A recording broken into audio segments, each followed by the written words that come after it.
Сьогодні Україна святкує славне свято. Це свято чоловіче. Твоє це свято, брате. Це свято тих, хто ладен. У будь-яку хвилину родину захищати і рідну Україну. Будь-що тобі хай буде, мій брате до снаги. Хай мир панує завжди і спокій навкруги. Хай множаться здобутки, життя хай процвітає.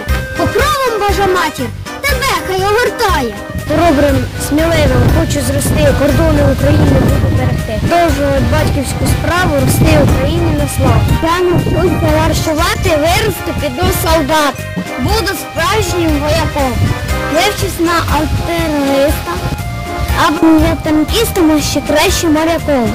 Вчусь у тата Україну захищати. Він, як наш дідусь, я нікого не боюсь.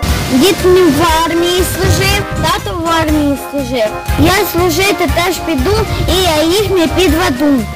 Або на морі я стоятиму в дозорі. Батьківщину не віддам злим підступним ворогам. Скаже тато, молодець, справжній синку, ти боєць.